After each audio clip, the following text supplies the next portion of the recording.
our folks were going to do with our stuff. So, but, they kind of made the decision. Nobody wanted any problems. So, right.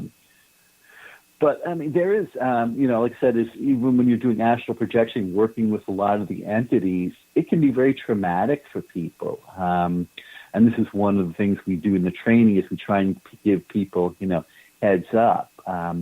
We've had, people who were not necessarily ready for it. Sometimes, run into problems, and so we had to do some psychics, first aid for them to help them. So this is one of the things that I think we learned as part of our training is to give people a lot of stress inoculation training so that when they do encounter some of the nasties, it's, they're able to deal with it. So, because a lot of it can be highly emotional, if you run into somebody or just a child. We do a lot of work with children, and some of them are in very bad ways, and so it can be very, very tough emotionally. And how do you maintain that distance? You want to help them, but you may not be able to. So it's not physically dangerous, but it can be very psychically and emotionally dangerous if you're not prepared. I want to go back to when you were first talking about how to prepare for astral. And now that's very much the same way of preparing yourself for meditation as well, correct? Yes. There's a lot of, like I said, it's very heavy on the trance work. So, and this is what I tell a lot of the students. It's like, if you have a specific way to do astral projection and it works for you, that is good. There's no right way to do it. There's no wrong way to do it. Like I said, we want people to use, what works for them. We try and teach different techniques. Sometimes we might do a visualization. Sometimes we might use breathing techniques to do that. Sometimes you can just use music. So there's many different ways to put yourself into the astral, and we try and explore some of them, but also encourage people to find other ways. There's a lot of different, ways, and we want people. So however, people do it, and if it works, it's right for them. Even in the teams, we've seen that as, we kind of put them through, here's a standard process to do it, but toward the end, we don't tell them how to get into the astral plane. We say is whatever you do, get into the astral plane, then we begin the exercise. So we want people to find new ways and share them. Now, Richard, you've been on a few cases with FMP. What's the worst nasty that you've encountered thus far? Wow, there's been some really, really nasty, ones. I think one of the worst ones, it wasn't necessarily the nastiest, in terms of scary, but it was the heartbreaking. We went to basically a trailer park, and, because there was somebody who was having a lot of problems there, and we went there, and it was very, very sad. There was a lot of spirits who were very, very, sad, and children. There was I remember there being a lot of these children who just kind of looked very dejected. And so emotionally, it was very, very difficult. We could try and help them move on. But sometimes, like I said, you couldn't always get them all. And so this was, sometimes the hardest part is knowing you can't save everybody. And so that's, for me at least, been, the hardest. We've definitely been in some combat situations where there's some nasties. And, usually what we find out is that if you train with a good team and you work together, you can accomplish anything. I mean, it can be almost exhilarating to do that. It can be very, very tough to do those type of fights. It's just going into those situations where you can't, that you really want to help the people and you can't, that sometimes is more difficult. But that's for me. It may vary greatly with other people. Now, for anyone that was considering to try astral, what would you recommend they look at before they jump into it? Well, a lot of it is just looking at, how's your meditation? So, because if you can't meditate, it's going to be very hard to do astral because, like I said, a lot of people, they're just so worried about, the mundane things that they can't focus on, letting themselves go. But, have a quiet place to relax. And don't worry if that you can't do it.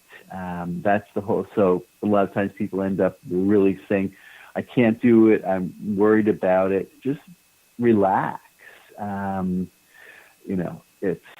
It'll come. Anybody can be taught to astrally project. It's just letting yourself go, letting your mind go, learning to relax, and just, and start out very simple. Simply just, separate your astral body from your physical body and look at yourself. That's the most basic exercise. And just, if you can't make it work, just imagine what it would be like. If you can't astrally project, imagine what it would be like if you separated your physical and your astral, and you looked at it yourself. What would you see if you just imagined it? So a lot of it is just not being afraid. Now, looking at, so we have a lot of people that have abilities to begin with, let alone go astral. If you were, say, an empath, if you were already some form of a psychic or a medium, what would you recommend that they do in addition to shielding? Like I said, shielding is good. What we do is we kind of teach a little bit different way. One is we do a lot of work on stress inoculation, and that's what a lot of our training is. We put you into uncomfortable situations, and we do it basically. You could try it on yourself. We have you work with teams to help support you, and then we have you write about it. So this is a common, some work I do when I do hypnotherapy with clients is you sit to write about your experience. How did you feel? What did you do? So even when you're putting them in very, very tough situations, by sitting there and writing about, I felt really, really bad, and then this, it helps them move on, so that they can go in and do this some more. We also teach, the way we teach psychic self-defense is very much like the martial arts. So, I strongly believe that the way you do combat in the physical world is directly related to how you do it in the astral. So what you would do is, you learn to the basics of combat. You're a combat vet, Eric. It's like, what do you do to go in when you're ready? You maintain awareness. You know where all your team members are. You're ready. And once you connect there, you deal with what you have to. So, and then it's just training. So that's what the FMP teams are really good is, when you're not, out there doing real world stuff, you can go out and be training, for, the worst case scenario. Exactly. Yeah, and the reason I brought up the empath was because you just brought up the child case, and a true empath, seeing a bunch of child spirits is going to absorb that energy. So they definitely need more grounding, more shielding than the norm does. Exactly. And that's why, like I said, it's part of the training is to help prepare them for this and help them make a decision that are they ready for it or not. Yeah, and I think that is part of our dropout rate because this isn't for everybody. And some folks have found that out. If they are an empath, they took the course, they jumped under the team. I do want to reiterate that. So Richard teaches the course. That does not guarantee you a spot on the FMP team, because again, we are a team, meaning you have to be compatible. You have to have a person. We assess you, not just on your astral ability. You can be the most perfect astral combat, whatever. But if you don't fit with the team as a team player, then you're not going to be on FMP on that category. So let's talk about team. What kind of team assessments do you do? What kind of teamwork do you do?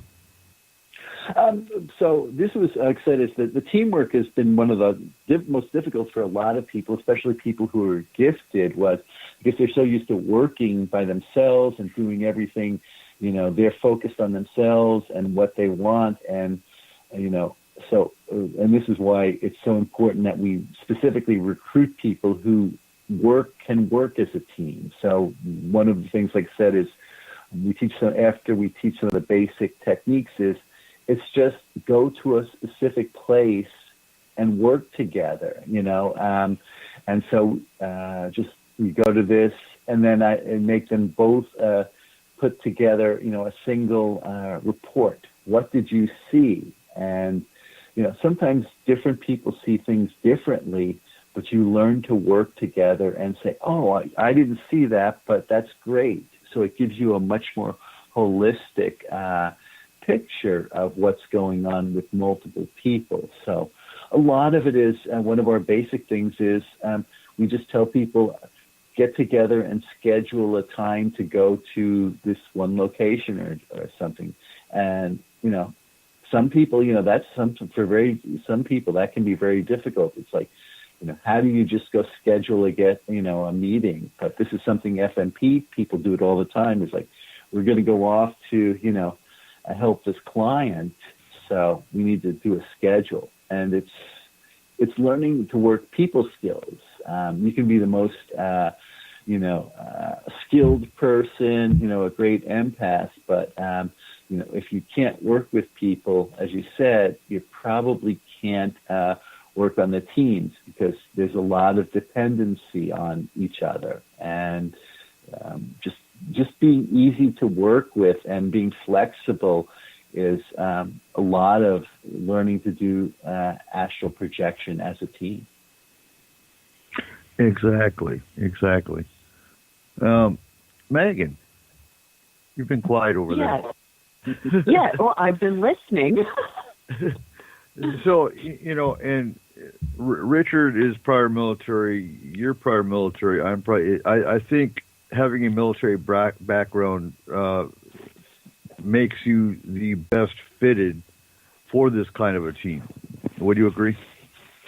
I would definitely agree. The astral members that I prefer to work with are all military, because we kind of just hash out a directive, and then we all do our own individual, assignments, and the mission kind of goes quicker. But those that are not military, I can work with either way. But I prefer military astrals because, everybody's got their own job and we still function in a very cohesive unit. And that's just indicative of military nature. The only other time I've seen it is in food production, in a restaurant style kitchen where everybody's got their own little task, and then you guys are all thrown together this beautiful meal. So, but yeah, military people really click. So definitely I would agree with that. And, we take each case, we assess it, we strategize, for the most part. Some cases we go in blind. Some cases we have to, based on the nature of it, based on the emergence of it, basically, the priority. But for the most part, just like you said, Richard, we have security, we have, the scout, we have Go into cloaking real quick. Do you teach cloaking in your class? How to go in and scout out a case before